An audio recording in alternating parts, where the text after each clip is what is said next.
Nous sommes en 2013 et nous sommes dans une série de leçons de théologie catholique à l'école de saint Thomas d'Aquin et en vue de la lecture du livre de la Genèse et des deux récits de la création. Et je rappelle que ces leçons sont faites à l'école de saint Thomas d'Aquin, ça veut dire dans cet esprit particulier qui est propre à l'Église catholique et qui consiste à faire marcher ensemble la foi et la raison comme deux affectionnés. Et je voudrais aborder dans cette deuxième leçon la question de l'interprétation créationniste des deux récits de la Genèse. Alors, il faut d'abord rappeler ce que c'est que cette interprétation créationniste au sens précis du terme.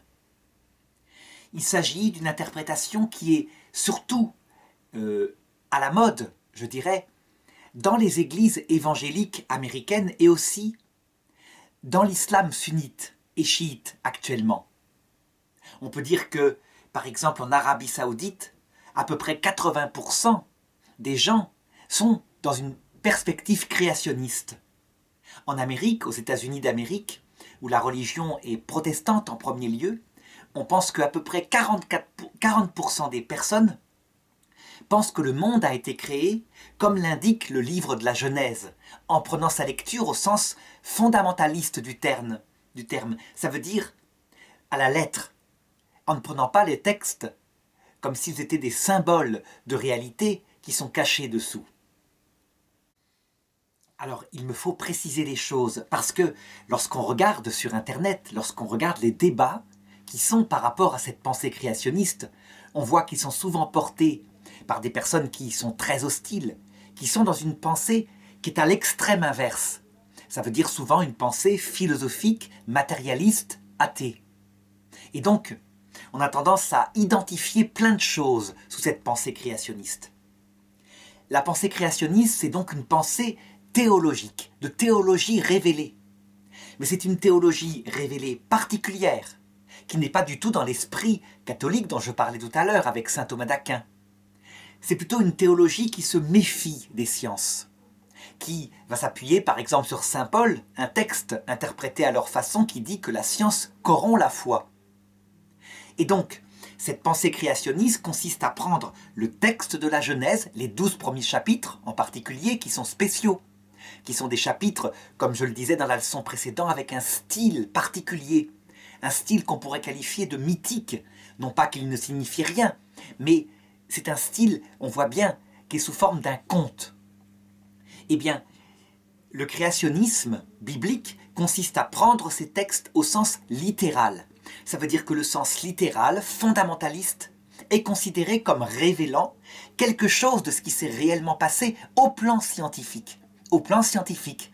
Donc on peut dire que dans cette approche-là, science et foi ne marchent pas comme deux disciplines bien distinctes qui coopéreraient, mais que la théologie révélée remplace les apports que peuvent donner la science dans le domaine de l'origine du monde, de l'origine de la vie, de l'origine de l'homme. Il ne faut donc pas confondre cette pensée créationniste parfaitement théologique dans une théologie révélée avec une pensée philosophique qu'on peut attribuer à quelqu'un comme Aristote ou aussi à saint Thomas d'Aquin dans la première partie de sa somme de théologie au niveau de la question 3 à peu près, et qui consiste à dire que on peut découvrir avec son intelligence philosophique que le monde a été créé. Cette pensée-là, c'est une pensée de philosophie. C'est une pensée qui démontre par la raison, ou qui pense démontrer par la raison, que le monde a été créé. Mais évidemment, des gens comme saint Thomas d'Aquin, comme Bergson à l'époque récente, se servent des apports que peuvent apporter la science, etc., et certainement pas ici de leur foi. C'est une autre démarche, une démarche de la raison, mais qui n'est pas proprement scientifique puisqu'elle aborde des choses qu'on ne peut pas mesurer par un outil mathématique. Ça, c'est le domaine des sciences modernes. Et puis alors, il ne faut pas confondre non plus avec une pensée qui se dit purement scientifique, mais qui en réalité est probablement philosophique aussi, et qui consiste, en s'appuyant sur des données de la science, donc des données mesurables, à dire qu'il n'existe pas de créateur, que le monde est apparu par les simples lois du hasard que le néant, à la rigueur, au point de départ, a créé. On voit bien que cette pensée-là n'est pas non plus scientifique, puisque, à un certain moment, au-delà du mur de Planck, c'est-à-dire quand le monde est tellement concentré dans la théorie du Big Bang, que sa température est quasiment infinie, que sa concentration est quasiment infinie, eh bien la science ne peut rien dire de cela, mais la philosophie, par contre, la pensée humaine, au-delà de la science, peut dire quelque chose. Et donc en réalité, cette pensée-là, au point de vue épistémologique, ça veut dire dans l'ordre des sciences, c'est une pensée philosophique, matérialiste, athée. Et c'est dans ces trois domaines, qui sont en réalité d'ordre philosophique, eh bien, que le conflit est extrêmement sanglant, chacun revendiquant la vérité. Les matérialistes athées se revendiquant de la science et en prétendant qu'ils ont une pensée scientifique, les créationnistes se revendiquant de la Bible et prétendant pouvoir remplacer la science par leur approche théologique. Alors ceci étant posé, je voudrais montrer dans quel esprit je fais cette recherche. C'est certainement pas dans un esprit polémique. Je dirais que ça ne sert à rien de ridiculiser une pensée ou l'autre, mais que ce qui répond au sens propre à chaque pensée, ce sont des arguments réalistes, des arguments trouvés dans l'observation de la réalité. Et donc, en premier lieu, je voudrais manifester ce que c'est que cette pensée créationniste biblique, ces arguments. Et puis montrer, évidemment, s'il y a des arguments, et je montrerai qu'il y en a, à quel point elle ne peut pas tenir dans une perspective réaliste. Alors donc, la pensée créationniste, dans le sens, radical du terme, et elle fait beaucoup de bruit dans les médias, mais en réalité, elle n'est pas si développée que cela en Amérique, finalement. Il y a des nuances qui sont apportées, mais dans l'esprit le plus radical, consiste à dire que le monde aurait maximum 7000, 8000 ans avant Jésus-Christ. Le décompte est fait à partir des généalogies bibliques. Adam vécut 900 ans, etc. Les successeurs d'Adam sont cités. Et en ajoutant les années aux années, eh bien, cette pensée arrive à quelques milliers d'années avant Jésus-Christ pour la création du monde. Alors, lorsqu'elle est poussée extrêmement loin, cette pensée créationniste va jusqu'à dire que le premier récit de la Genèse, qui décrit la création du monde en 7 jours, serait à prendre au sens littéral de jours de 24 heures. Évidemment, c'est une pensée qui est véritablement rare, parce que, comme le faisait remarquer déjà Origène, un grand théologien du début de l'Église, comment pourrait-il y avoir des jours de 24 heures, alors que le soleil n'apparaît qu'au 4e jour, et que c'est le soleil qui mesure les jours ? Donc, on pourra dire tout de même que, dans la pensée créationniste actuelle, les jours sont pris dans un sens symbolique de période de temps. Alors par contre, l'argument qui est universel dans cette pensée, c'est que la science actuelle qui donne une extrême antiquité à la Terre, donc 14,7 milliards d'années pour le Big Bang, ce sont des chiffres qui peuvent changer, mais en gros, on voit bien que c'est en milliards d'années. L'apparition du Soleil peut être 5 milliards d'années avant maintenant. L'apparition de la Terre, environ la même date. L'apparition de la vie, qui serait à peu près il y a 1 milliard d'années pour les unicellulaires. Eh bien, cette pensée créationniste s'y oppose formellement. Et elle oppose argument contre argument, en disant ceci. Sur quoi s'appuient les scientifiques actuels pour poser l'antiquité de la Terre ? Principalement sur des couches géologiques et des méthodes de datation. Donc des couches géologiques que les géologues étudient dans le sol, et qui théoriquement, disent-ils, sont posées ainsi. Les couches les plus profondes sont les plus anciennes, puisque dessus, par sédimentation et par d'autres mécanismes géologiques, viennent s'étaler les âges qui sont plus récents, jusqu'à l'époque actuelle, qui évidemment est au-dessus de la Terre. Alors évidemment, les créationnistes connaissent bien les arguments des géologues qui disent qu'il n'y a pas que ce mécanisme de sédimentation. Il y a bien d'autres mécanismes comme la dérive des continents, qui remodèlent le monde sans arrêt, puisque des plaques tectoniques, qui seraient un peu comme des plaques de terre qui flottent librement au-dessus d'une terre remplie de lave, et qui elle-même bouillonne, et qui provoquent leur déplacement extrêmement lent, à raison de quelques centimètres par an, mais que petit à petit, les plaques se rentrent dedans, provoquent parfois des montagnes quand elles n'arrivent pas a offert autre chose à cause de la pression. Et quelquefois, l'une passe sous l'autre, et c'est ce qu'on appelle un mécanisme de subduction. Ça veut dire qu'il peut y avoir une plaque qui disparaît entièrement sous une autre, qui retourne dans la lave, qui se remet à l'état, je dirais, de lave liquide, et donc toutes les couches géologiques disparaissent. Eh bien, les créationnistes vont opposer à cela, pour expliquer toutes ces couches géologiques, un seul phénomène, qui est décrit dans la Bible, à savoir le déluge. Alors évidemment, pour expliquer le déluge, il faut trouver de l'eau. Et donc, on trouve encore chez les créationnistes les arguments qu'avait utilisé un certain Kant, le philosophe Kant au XIXe siècle, et qui soupçonnait la chose suivante. Il disait que probablement, autour de la Terre, avant le déluge, il y avait, comme autour de Saturne, des anneaux de glace gigantesques, et qu'à un moment donné, pour une raison ou pour une autre, cette glace aurait été précipitée sur Terre et les anneaux auraient disparu. Et ce qui aurait expliqué que la mer, effectivement, aurait monté de 120 mètres. Parce qu'on trouve bien, effectivement, que la mer a monté. Et qu'il y a des plages au moment de l'époque glaciaire. Donc il n'y a pas tant de temps que cela. Pour les géologues, l'époque glaciaire, c'est quelque chose comme 20 000 ans avant maintenant. Eh bien, il y a des plages qui sont 120 mètres plus bas qu'actuellement. Alors évidemment, dans la théorie créationniste, cette montée de 120 mètres des eaux, qui est une montée effectivement fantastique, viendrait de la précipitation de cette eau cosmique, si on peut dire, sur la Terre par une décision de Dieu. Et alors, l'explication de tous les phénomènes des couches géologiques dans la pensée créationniste viendrait de ce déluge. Effectivement, disent-ils, on constate que quand il y a un tsunami, ou alors un vaste, je dirais une coulée de boue particulièrement puissante, cette boue se dépose et qu'il y a des couches de dépôt qui se forment. Et donc il peut arriver qu'en une seule journée, à certains endroits, sur 100 mètres par exemple, on a des dépôts qui semblent s'être faits en plusieurs milliers d'années, mais qui en réalité ont eu lieu en un seul jour. Et pour prouver l'argumentation créationniste, les savants créationnistes citent par-ci par-là des phénomènes qui sont effectivement surprenants, comme un tronc d'arbre très ancien, fossilisé, et qui serait vertical dans des couches géologiques qui, selon les créationnistes, sont datées par les évolutionnistes, par ceux qui ont une science actuelle, comme s'étant formés en plusieurs millions d'années.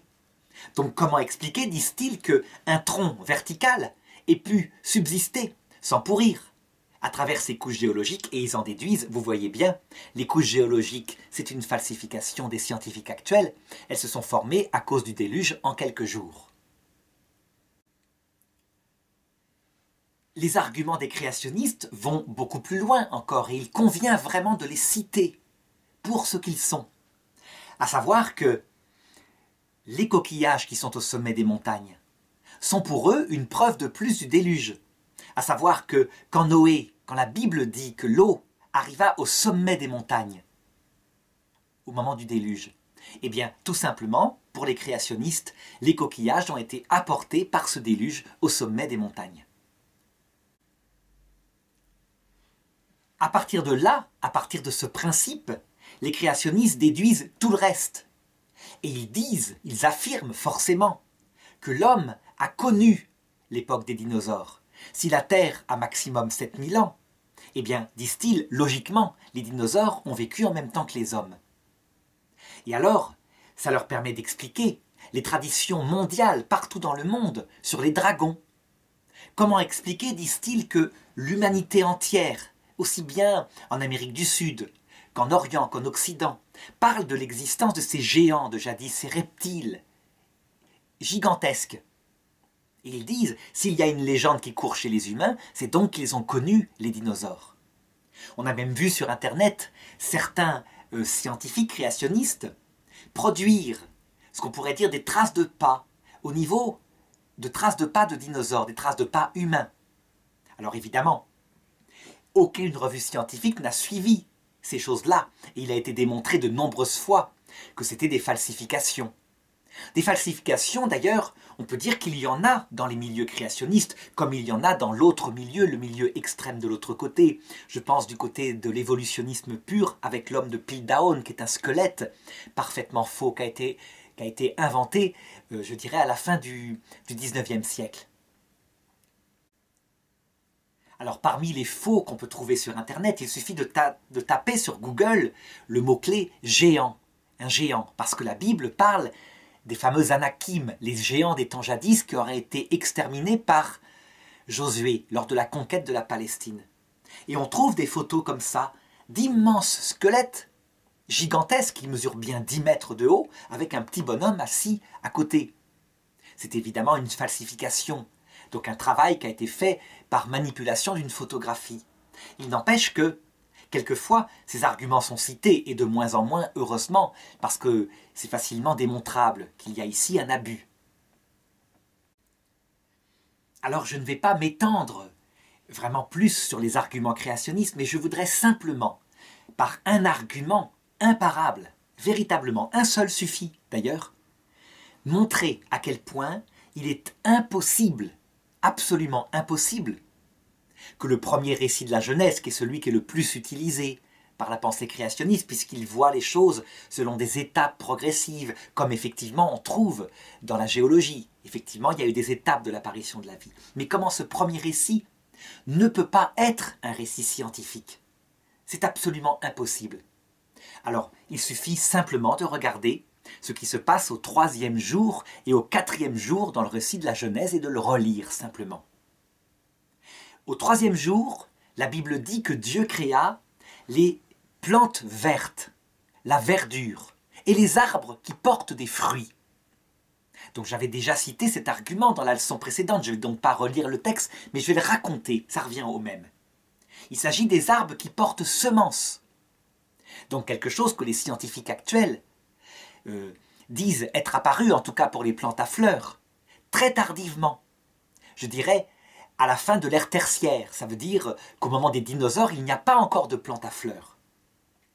Et donc, la Bible dit que ces arbres fruitiers, avec leurs feuilles vertes, seraient apparus au 3e jour. Et elle cite simplement, au 4e jour, l'apparition du soleil, de la lune, donc des astres qui sont dans le ciel, à titre de décoration du ciel. Uniquement. Ça veut dire que le rapport entre l'énergie du soleil et, d'autre part, la chlorophylle, qui est la nourriture des plantes vertes, n'est pas fait dans le texte biblique. Et là, si on regarde simplement, je dirais, une formation qu'on peut avoir en primaire, on sait fort bien qu'il y a une impossibilité expérimentale, à savoir que les plantes vertes, si on les met sans lumière, elles meurent. Parce que leur nourriture est effectivement tirée à partir de la chlorophylle, de l'énergie lumineuse qui est émise par le soleil. Pas par la lune d'ailleurs, par le soleil. Et donc si la Bible contient une telle absurdité au plan scientifique, il ne faut pas aller chercher plus loin pour savoir de manière certaine, de manière définitive, que ce texte ne peut pas être épistémologiquement, ça veut dire au plan de l'ordre des sciences, un texte qui veut raconter quelque chose de scientifique. Il y a des éléments qui, effectivement, peuvent paraître scientifiques, mais pour une science d'une certaine époque où ce texte a été écrit. Donc les animaux les plus simples d'apparence sont mis comme créés avant les animaux les plus complexes.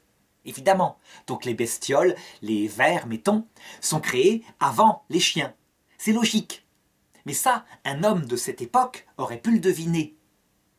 Par contre, il n'y a non plus dans ce texte de la Genèse aucune référence aux microbes. Et on peut dire que les maladies seront considérées comme venant d'esprits mauvais jusqu'à l'époque de Jésus, et même après, je dirais jusqu'à l'époque de Pasteur, tout simplement parce que personne n'a l'idée qu'il puisse exister des animaux, ou plutôt des petites plantes, ou quelque chose d'encore plus petit, des unicellulaires, invisibles, qui seraient là réellement et qui produiraient les maladies. Donc manifestement, le texte biblique a une autre visée, une visée qui est théologique. À partir de cet argument, le texte n'est pas scientifique. Je dirais que la démarche même des créationnistes perd sa valeur. Ils prétendent, n'est-ce pas, que le texte biblique révèle comment scientifiquement le monde a été créé. Comment ça s'est passé au point de vue des étapes réelles. Eh bien, on voit bien, tout simplement, que ça ne marche pas. Alors, est-ce à dire qu'il faut, à l'inverse, rejeter ce texte dans un pur mythe qui ne veut rien dire du tout, qui n'apprend rien, et qui simplement est un petit peu comme le mythe de l'apparition du monde à partir de l'œuf primordial dans certaines civilisations, une histoire d'enfants, de peuples enfantins qui ont voulu s'expliquer le monde. En théologie catholique, pas du tout. Il y a un contenu réel que je manifesterai dans la leçon suivante, mais un contenu qui concerne uniquement une donnée particulière qu'on appelle la doctrine universelle de la foi. Ça veut dire ce qui concerne le salut. Des points particuliers expliquant certaines volontés du Créateur, de Dieu, à propos de la création de l'homme. Et ces points que je citerai, que les scientifiques qui écoutent cette histoire constateront qu'ils sont tout à fait assumables par leur pensée scientifique, comme par exemple le fait que le soleil n'est pas un dieu, qu'il est simplement une créature. C'est quelque chose d'important pour la doctrine du salut, même si pour eux, ça leur paraît évident. Seulement, il faut bien penser que pour les hommes du début de l'humanité, le soleil était très souvent considéré comme un dieu, donc c'était un apport très important. En tout cas, du point de vue de la doctrine du salut, il y a quelque chose qui est contenu dans la Bible. Par contre, en faire un livre scientifique, c'est l'autre extrême qu'il ne faut pas, je dirais, il ne faut pas tomber dedans. Un autre extrême qu'il ne faut pas, je dirais qu'il ne faut pas, où il ne faut pas tomber, c'est de croire que la science actuelle, en 2013, serait la science définitive sur tout. Et que donc, on peut absolument prendre toutes les données que donnent les scientifiques actuels comme étant non plus des hypothèses, mais des faits définitifs et absolus. Non, les scientifiques savent bien qu'il y a encore beaucoup de choses à découvrir. Mais par contre, que dans les approches scientifiques actuelles, il y a certaines choses qui sont certaines, qui sont indubitables. Et donc, dans une perspective catholique, donc dans une perspective thomiste, où la science est vraiment aimée, parce que l'intelligence humaine découvre vraiment par ses méthodes propres quelque chose du réel, on va prendre les conclusions scientifiques, mais en gardant son esprit critique. Je vais donner un exemple. La théorie du Big Bang, elle est véritablement quelque chose qui marche. Elle explique véritablement, actuellement, les choses. Seulement, quelqu'un qui est catholique et qui vraiment est ouvert à la science comme catholique, dans la méthode de saint Thomas d'Aquin, il sait très bien que le Big Bang n'explique pas certaines choses, ici, en 2013. Comme par exemple le fait que la grande explosion qui a donné le monde tel qu'il est actuellement, et qui a provoqué l'extension de l'univers, n'explique pas pourquoi cet univers est en expansion, mais en accélération d'expansion. Ça veut dire que, apparemment, lorsqu'on observe les galaxies les plus lointaines, on s'aperçoit que leur vitesse s'accélère. Il y a une force qu'on ne connaît pas et qui fait que ce Big Bang est en accélération. Certains scientifiques disent qu'il y a une matière noire, une matière invisible qui ferait plus de 80% de la masse du monde et qui expliquerait certains phénomènes comme par exemple la tenue des galaxies actuelles. Personne ne sait ce que c'est que cette matière noire. Donc, affirmer actuellement qu'on connaît tout, ça serait abusif. Il faut donc garder l'esprit d'humilité. Certaines choses sont démontrées, comme par exemple la photosynthèse dont je parlais tout à l'heure. Mais dans les mystères radicaux de la matière, de la physique, il y a bien des domaines qu'on doit découvrir et il se peut qu'un jour, notre théorie du Big Bang soit aussi dépassée que la théorie des 4 éléments que Aristote défendait à son époque, l'eau, l'air, le feu, etc. Alors ce que je voudrais donc donner dans cet esprit d'humilité réciproque des deux camps, c'est les explications qui me paraissent définitives pour donner raison des arguments créationnistes.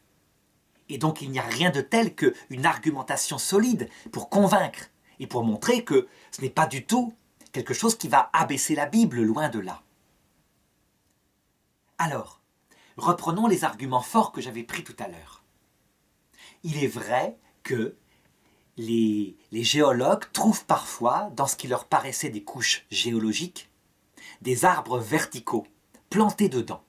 Et donc que n'importe quel géologue ne peut pas reconnaître que ces couches se sont formées sur des millions d'années. L'arbre serait horizontal, serait fossilisé, serait dans une seule couche correspondant à une seule époque. Sinon, il aurait pourri à l'air, etc. Eh bien, l'argument, la réponse simple, c'est que, effectivement, les créationnistes ont raison. Certaines couches qui paraissent être géologiques et s'être formées en des millions d'années sont effectivement le fruit, parfois, de déluges locaux qui ont eu lieu à tel endroit précis. Ça arrive. Ce n'est pas du tout exclu. Seulement, la géologie, elle ne se contente pas d'un endroit. C'est une science qui va regarder la totalité de la Terre, pour justement éviter de tomber dans ces erreurs, à savoir croire que toute couche est due à un dépôt de sédiments. Et donc lorsqu'on regarde par diverses approches, dont la géologie, mais aussi par des systèmes de datation des roches, la totalité des terres émergées et même immergées, c'est-à-dire qui sont sous la mer, on s'aperçoit qu'il y a véritablement des constantes. Prenons une constante qui est visible partout dans le monde, la limite entre le tertiaire et le quaternaire. Donc, il y a, je dirais, 65 millions d'années. Il y a une couche géologique très nette qui est là. Au-dessous de cette couche, il y a des dinosaures partout sur Terre. Au-dessus de cette couche, on n'a jamais trouvé un seul dinosaure. Alors, les créationnistes diront « mais c'est parce qu'on est malhonnête ». Et ils aborderont la question des traces de pas humains dont je parlais tout à l'heure au milieu de traces de dinosaures. Je dirais que moi, je ne crois pas du tout dans une théorie du complot de la part de ces savants. Il y a véritablement des savants qui se moquent pas mal du consensus scientifique et qui cherchent réellement. Et s'ils pouvaient trouver actuellement quelque part, mettons, dans une île lointaine d'Océanie, un petit dinosaure qui aurait survécu. Donc c'est quoi un dinosaure? C'est un reptile qui marche sur des pattes dressées, soit 2 pattes, soit 4 pattes. La caractéristique, c'est que les pattes sont sous son corps, alors que les reptiles actuels ont tous leurs pattes étalées à droite ou à gauche du corps, ou alors plus de pattes du tout comme les serpents. Si on pouvait trouver un dinosaure, ce serait une nouvelle que celui qui le trouverait publierait immédiatement, et avec joie, et tous les scientifiques accepteraient avec joie cette trouvaille.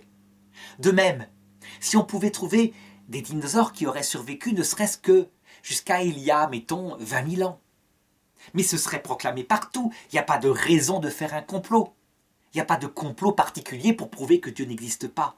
Je dirais que les savants, eux, ils cherchent à publier des découvertes. Ce qui les intéresse, c'est de trouver la vérité dans la réalité. Une preuve de cela, c'est que récemment, dans l'île de Florès, donc en Océanie, on a trouvé apparemment des squelettes extrêmement récents d'Homo erectus, qui sont d'ailleurs nains parce qu'ils vivaient dans une île, mais qui auraient été contemporains de l'homme moderne et qui auraient même été exterminés il y a moins de 1000 ans par des hommes modernes qui seraient arrivés dans cette île. Eh bien la nouvelle a été publiée partout, les squelettes ont été trouvés, ont été datés, et cela n'a posé aucun problème. C'était même fantastique, parce qu'on s'est dit qu'on allait pouvoir peut-être analyser l'ADN de l'Homo erectus, etc. Donc on le voit, il ne faut pas chercher un complot particulier. De fait, il y a véritablement quelque chose qui s'est passé il y a 65 millions d'années. Tout indique que c'est un gigantesque astéroïde qui est tombé sur Terre, qui s'est écrasé dans la presqu'île à peu près au niveau du Mexique, et qui a provoqué la disparition d'une grande partie des animaux et des plantes qui étaient sur Terre, dont tous les dinosaures, mais aussi les dinosaures volants, mais aussi les reptiles marins gigantesques qui existaient à cette époque-là. Les scientifiques n'arrivent pas à expliquer pourquoi certains reptiles ont survécu, comme les crocodiles. Ils ont des hypothèses. Ils disent que peut-être qu'il y avait des petits crocodiles et qu'ils ont une physiologie particulière qui fait qu'ils peuvent rester plusieurs années sans manger. Et donc qu'ils se seraient cachés, comme cela, dans le froid, dans le ciel sombre de cette époque catastrophique, et qu'ils auraient survécu. Mais que tous les animaux qui étaient trop gros, comme les dinosaures, qui étaient gigantesques, seraient morts. On pourrait leur opposer qu'il y avait des dinosaures qui étaient tout petits, de taille, donc gros comme des poulets. Donc on n'a pas toutes les explications. Les oiseaux ont survécu, Peut-être que les oiseaux, effectivement, comme le disent certains scientifiques, sont des descendants des dinosaures. Ils ont le sang chaud, mais véritablement, les scientifiques ne prétendent pas tout connaître, et ce sera la comparaison de l'ADN dans les années à venir qui permettra de résoudre beaucoup de ces mystères sur l'origine de la vie. Comparaison de l'ADN, par exemple, des oiseaux avec celui des reptiles qui sont actuellement vivants et qui sont sans doute assez proches de l'ADN des dinosaures, même si on n'en a absolument pas, puisque les dinosaures ont disparu il y a 65 millions d'années. Donc rien n'a subsisté comme ADN. Alors un autre argument auquel je voudrais répondre, puisque je l'ai cité tout à l'heure, cette montée de la mer qui a eu lieu effectivement il y a à peu près 20 000 ans, ou disons un peu moins, à la fin de l'époque glaciaire. Comment l'expliquer si ce n'est par un déluge? Eh bien je dirais que les arguments des scientifiques actuels, par plusieurs disciplines qui se rejoignent, comme par exemple l'étude des carottes de sédiments. On fait une sorte de puits, on récupère des carottes de sédiments dans le sol, donc sur 20 000 ans, la période qui a connu cette montée de la mer, et on analyse grâce à cela les données du climat. On en fait aussi dans la glace du Groenland, à certains endroits où on peut creuser jusqu'à plusieurs centaines de milliers d'années, et on analyse la composition de l'air de ces périodes-là.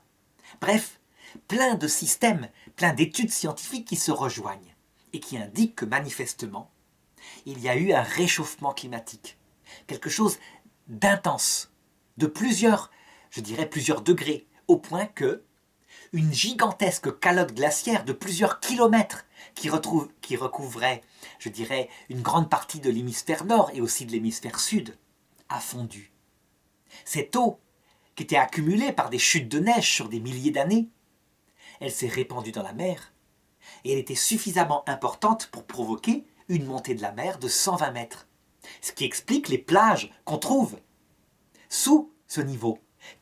On sait que cette montée de la mer s'est faite alors qu'il y avait déjà des hommes sur Terre, puisque une grotte comme la grotte de Chauvet, par exemple, est maintenant inondée. Il y a eu donc un phénomène qui s'est produit du vivant de l'humanité. On ne peut pas dire que les scientifiques ont cherché ici à provoquer un complot. On voit bien à la faune, à l'étude de je dirais, des fossiles qu'il y a de cette période-là dans les sols, en France par exemple, que c'était une période glaciaire. On voit bien au dessin dans les grottes de Lascaux que les animaux qui sont représentés sont des animaux du froid. Résultat, l'hypothèse qu'avait posée Kant à son époque, et pourquoi pas, il a tout à fait le droit, il faisait de la recherche lui aussi, à savoir qu'il y aurait eu autour de la Terre des anneaux d'eau comme autour de Saturne. Elle n'a pas besoin d'être. Elle n'a absolument pas besoin d'être. Parce que la glaciation simple, le refroidissement du climat à la période glaciaire, suffit à expliquer cette baisse du niveau de la mer.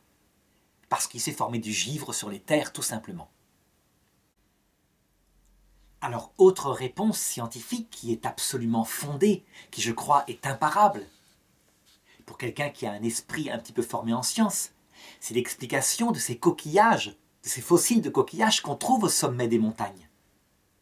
Comment ça peut s'expliquer? Eh bien, effectivement, l'explication est parfaitement, je dirais, contre-intuitive, mais elle est absolument démontrée. C'est la fameuse dérive des continents.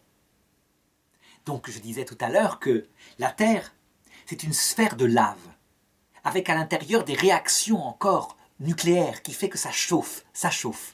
Et donc il y a de la chaleur qui sort de ce cœur terrestre et qui provoque parfois des volcans avec des points chauds particuliers.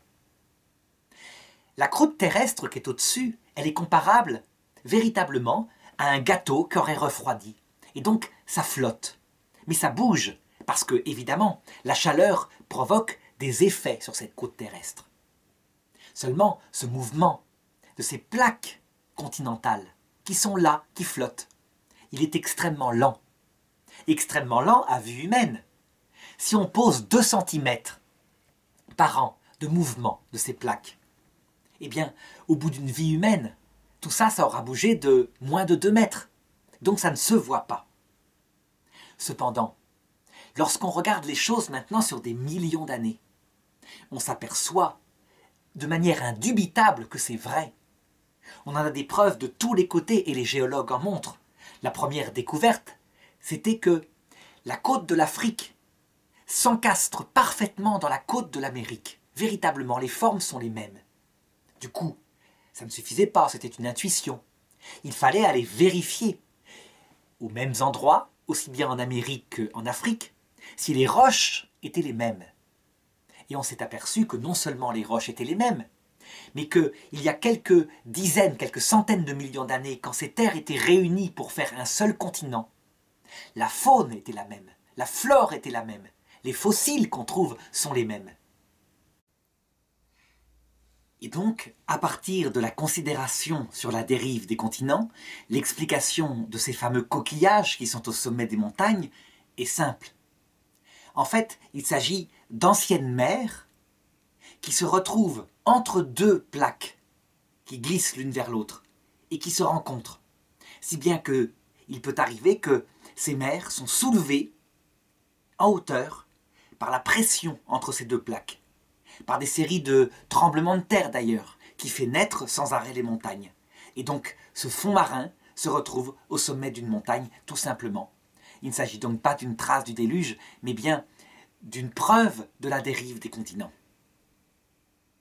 Et donc, l'antiquité de la Terre, sur des dizaines, des centaines de millions d'années, a raison d'un déplacement de quelques centimètres par an de ces couches, de ces plaques tectoniques, est tout à fait démontrée. Il est impossible d'affirmer, comme le pensent les créationnistes, que le monde aurait 7000 ans, 8000 ans.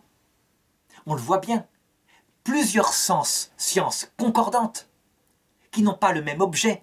La science des fossiles, la science de la dérive des continents, les datations de ces roches, arrivent à la même conclusion. La Terre a plusieurs milliards d'années.